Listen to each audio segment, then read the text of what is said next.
ਲੋਕੀ ਅਲੱਗ-ਅਲੱਗ world record ਸਥਾਪਿਤ ਕਰਦੇ ਨੇ ਤੇ ਲੋਕਾਂ ਦੇ ਸ਼ੌਂਕ ਵੀ ਅਲੱਗ-ਅਲੱਗ ਹੁੰਦੇ ਨੇ। ਅਜਿਹਾ ਇੱਕ ਸ਼ੌਂਕ ਇੱਕ ਨੌਜਵਾਨ ਦਾ ਹੈ ਜਿਹੜਾ ਕਿ ਇੰਡੀਆ ਤੋਂ ਸਿੰਗਾਪੁਰ ਜਾ ਰਿਹਾ ਹੈ, ਉਹ ਵੀ ਸਾਈਕਲ ਦੇ ਰਾਹੀਂ। ਇਸ ਤਹਿਤ ਉਹ ਅੱਜ ਟਾਂਡਾ ਉੜਮੁੜ ਖੇਤਰ ਦੇ ਵਿੱਚ ਪਹੁੰਚਿਆ, ਜਿੱਥੇ ਕਿ ਖੇਤਰ ਦੇ ਲੋਕਾਂ ਨੇ ਉਸ ਦਾ ਸਵਾਗਤ ਕੀਤਾ। ਨੌਜਵਾਨ ਵਿਜੇ ਭਾਮਕਰਨ ਪੁੱਤਰ ਤੁਲਸੀ ਰਾਮ ਜੰਮੂ ਦਾ ਰਹਿਣ ਵਾਲਾ ਹੈ। ਵਿਜੇ ਨੇ ਕਿਹਾ ਕਿ 15,000 ਕਿਲੋਮੀਟਰ ਦਾ ਸਫ਼ਰ ਉਸਨੇ ਤੈਅ ਕਰਨਾ ਹੈ। 5 ਦੇਸ਼ਾਂ ਨੂੰ ਕਵਰ ਕਰਕੇ ਸਿੰਗਾਪੁਰ ਜਾਵੇਗਾ, ਜਿਸ ਨੂੰ ਕਵਰ ਕਰਨ ਦੇ ਵਿੱਚ ਉਸਨੂੰ 1 ਸਾਲ ਦਾ ਸਮਾਂ ਲੱਗ ਜਾਏਗਾ।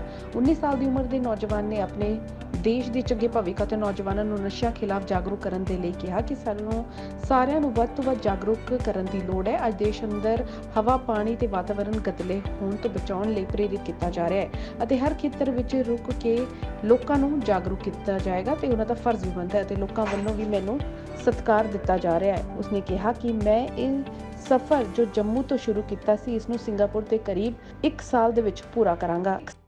सर मेरा नाम विजय भास्करन है, मैं जम्मू अखनूर से रहने वाला हूँ और सर मेरा टारगेट है कि सर मैं 15,000 किलोमीटर साइकिल से जाकर, जो कि मैं जिसमें 5 कंट्रीज़ को कवर करने वाला हूँ। मेरा सर टारगेट ये है कि मैं जिस भी देश से होते हुए जाऊँ, वहाँ पे कम से कम 1 से 1.5 महीना की कैंपेन चला के अपने इंडियन कल्चर को स्प्रेड करते हुए, जिसमें कि सर मेरा लैंग्वेज है अपनी मेन है हिंदी और पंजाबी, और इंडियन फेस्टिवल्स हैं होली, दिवाली, बैसाखी, ये फेस्टिवल अपने ट्रेडिशन, धोती और अपनी भाषा और अपने जो भी हमारे इंडियन संस्कृति के अंदर आता है उसको फैलाने की सर कोशिश करनी है मुझे। क्या कहना चाहते हैं, जो साइकिल का सफ़र है कितने दिन से आप चले और कितने सफ़र तक तय कर रहे हैं? सर आज मेरा 23वां दिन है और लगभग मैं जम्मू से होके श्रीनगर, कारगिल और लेह लद्दाख से होते मनाली, कुल्लू वाली साइड से होके जथाड़ से होते हुए आज यहाँ पहुँचा हूँ, जो कि मैं अभी अमृतसर से होते हुए उत्तराखंड, फिर यूपी, बिहार, असम, नागालैंड, मणिपुर से होके म्यांमार, फिर थाईलैंड, कंबोडिया, मलेशिया और सिंगापुर तक जाऊँगा सर। कितना समय लग जाएगा आपको? लगभग सर 1 साल, कम से कम 1 साल सर, ज़्यादा भी हो सकता। कैसे सोचा कि मैं साइकिल पे? सर साइकिल पे सोचने का सर एक सबसे बड़ा मेन रीज़न है कि जहाँ की आजकल की यूथ और बड़े भी सर घर से अगर 100 मीटर में निकलना होता है सर स्कूटी बाइक निकाल लेते हैं।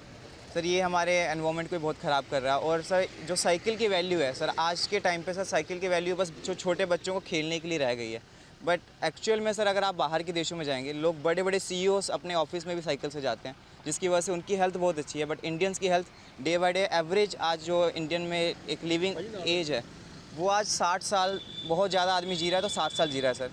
तो सर साइकिल एक अपने देश को एनवायरनमेंट को सही करने के लिए भी है, और साइकिल से जाकर अपना जिस रास्ते से सुभाष चंद्र बोस ने आज़ाद हिंद फौज को इंडिया में लाया था जापानीज़ आर्मी के साथ मिलके, और सबसे पहले मैं सर इंडियन फ्लैग लगाऊंगा मणिपुर में, जहाँ पे आज़ाद हिंद फौज ने सबसे पहले फ्लैग लगाया था, और उसके बाद सिंगापुर में।